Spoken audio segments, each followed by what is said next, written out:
Hi everyone. In today's video, we are going to cover two new features by Microsoft for Windows 11.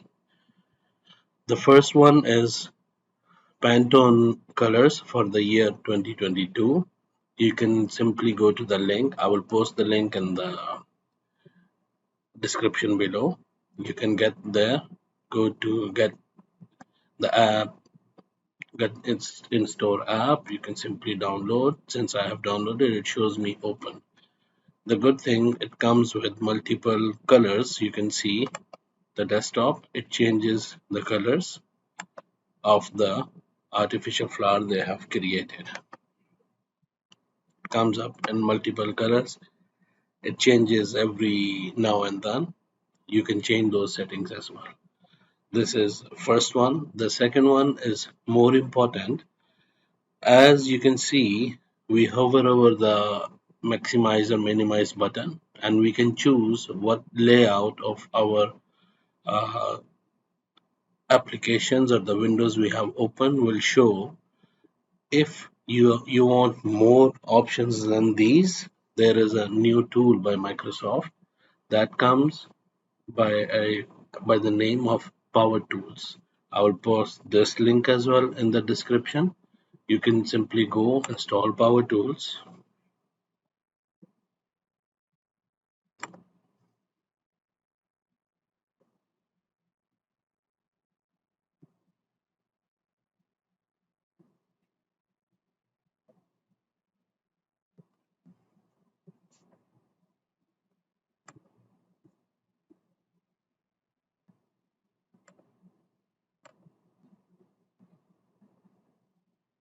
There you can find the exe file or the zip file. Better we download the exe file.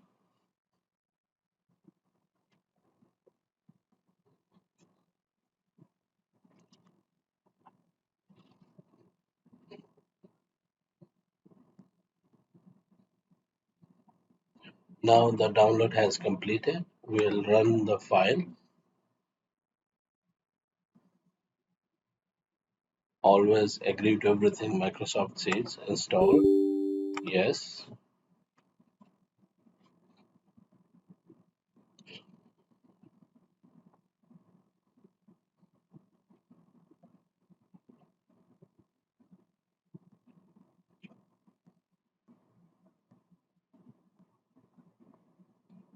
Installation has completed successfully. And this is how it will come up.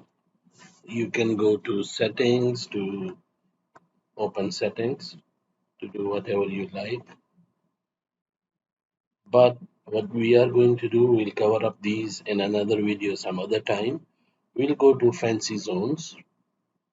There you can see we have layout editor. We can use this layout editor. They have given us multiple layouts. You can choose rows, you can choose columns or grids according to the priority. If you don't like, simply click create a new layout and you can name it whatever you like and create. Once you are done creating, you can see this 1, 2, and 3 layouts are given to us. If you like, you can choose there, there. So we'll have 3 windows here. You can even add more partition in this one as well. For example, we'll go on this one like this and this one like this. Once you are done, click save and apply. Now you click to use this, and when you come back to Windows, you get this. Simply you can drag and drop the applications there.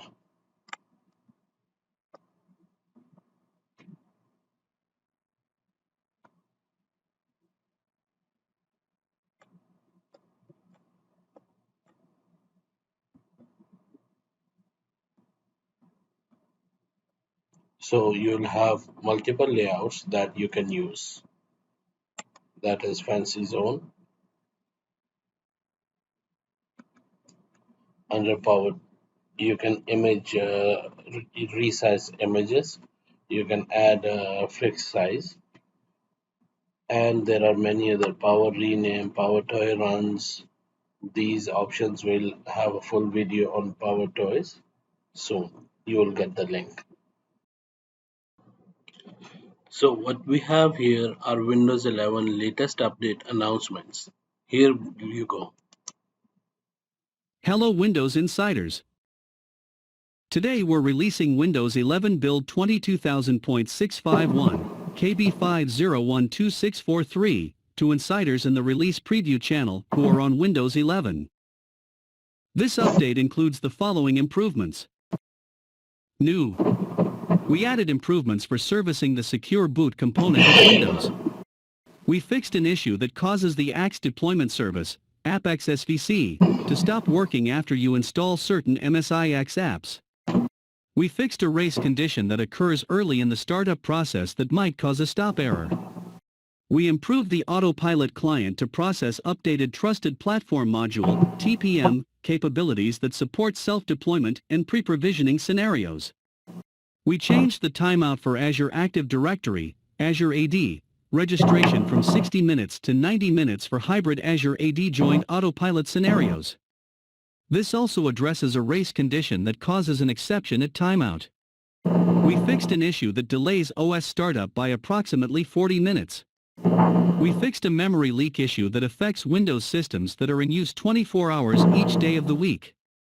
We fixed an issue that affects the Dynamic Host Configuration Protocol, DHCP, option 119.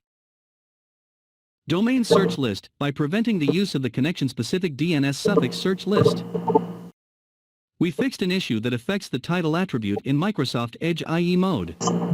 We fixed an issue in which mobile device management (MDM) policies were not allowed on Windows Enterprise editions that were upgraded to Enterprise using Azure AD joint subscription entitlement.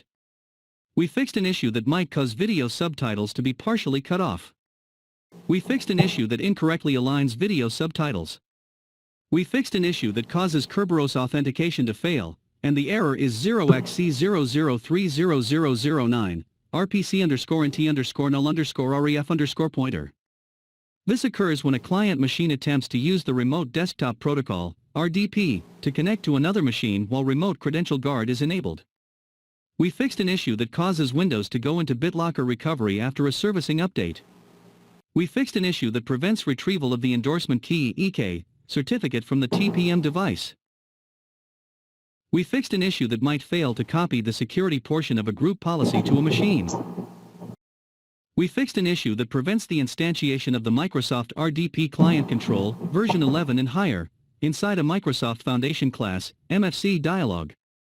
We displayed the temperature on top of the weather icon on the taskbar. We fixed an issue that prevents you from using the minimize, maximize, and close buttons on a maximized app window.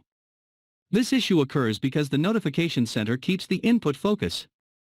We fixed an issue that might occur when you use netdom.exe, or the Active Directory domains and trust snap-in to list or modify name suffixes routing. These procedures might fail. The error message is, insufficient system resources exist to complete the requested service. This issue occurs after installing the January 2022 security update on the primary domain controller emulator PDSO. We fixed an issue that causes the primary domain controller, PDC, of the root domain to generate warning and error events in the system log. This issue occurs when the PDC incorrectly tries to scan outgoing only trusts. We fixed an issue that occurs when you map a network drive to a server message block version 1, SMBV1 share. After restarting the OS, you cannot access that network drive. We fixed an issue that affects an SMB multi-channel connection, and might generate a 13A or C2 error.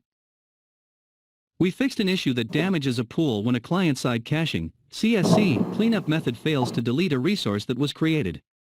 We fixed an issue that might cause the server to lock up because the non-paged pool grows and uses up all memory. After a restart, the same issue occurs again when you try to repair the damage. We reduced the overhead of resource contention in high input-output operations per second, IOPS, scenarios that have many threads contending on a single file.